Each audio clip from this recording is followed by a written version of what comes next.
Well, let's get more perspectives on the by-elections held today, and I'm being joined by the programs manager, Yiaga Africa, Paul James. Good to have you on the news at this time. So first off, let's get your assessment on the conduct of the by-elections held in 26 states today across the Federation. What do you make of this?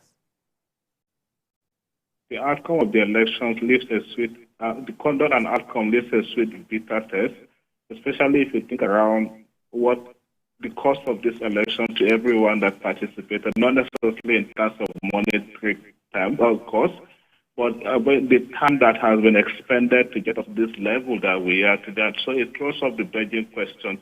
Can we come to the time in this country where we'll have all our elections just conducted and concluded in one day?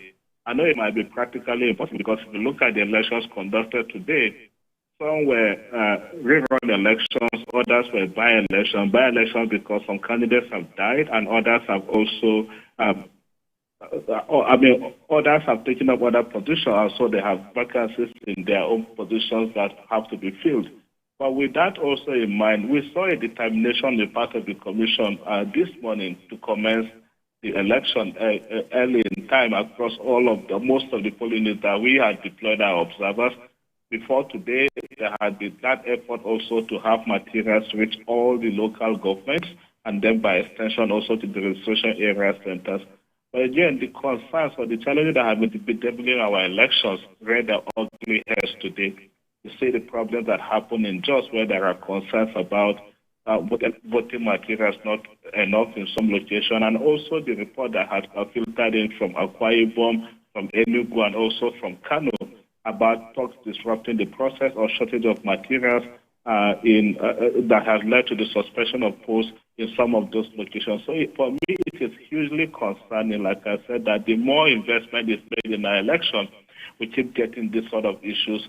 Can we come to that point, that time in this country where the stakeholders involved will allow the Commission to be able to conduct election unhindered? And can we also come to a point in time where we know this is the elections are conducted and concluded, and without all this back and forth that we keep seeing in the electoral state, that is causing a lot of agitation. Before now, there were concerns, especially in Jos, a lot of uncertainty whether or not the Commission will go forward with the election. If you recall, from 2 days ago on Thursday specifically, there was a conversation between the National Commissioner that went to Jos and also the people in Jos. They asked questions whether or not one of the parties would be on the ballot because of the confusion that the court has said all parties should be on the ballot. There was no clarity. What we heard was that a month before now, in a sitting with the Resident Electoral Commissioner, the Resident Electoral Commissioner assured stakeholders that every party will be on the ballot. So there was no clarity.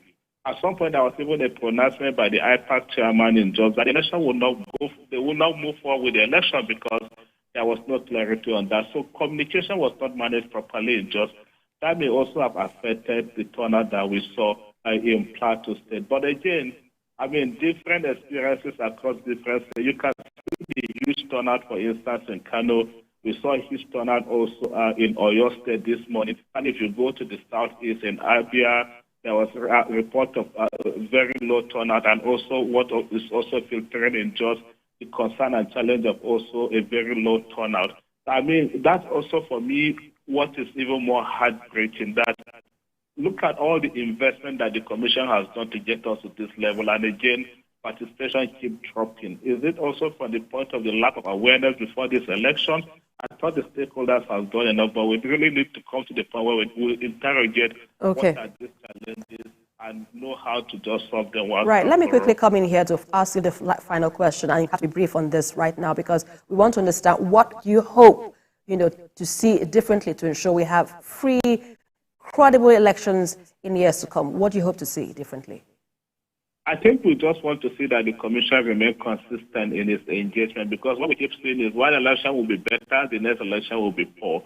Can we have a new template for how elections are conducted, especially if there are challenges with the election? We want accountability from the Commission and to see that whoever is responsible for whatever issues may have happened around elections, the people are brought to book. See what has happened in Kogi State. the last time when we got the issues of pre-filled ballot results, and also this concern after the elections on November 11, where some of the results posted on the INEC IRF were different from the paper copy results from the polling unit. Those reconciliations have still not have been made.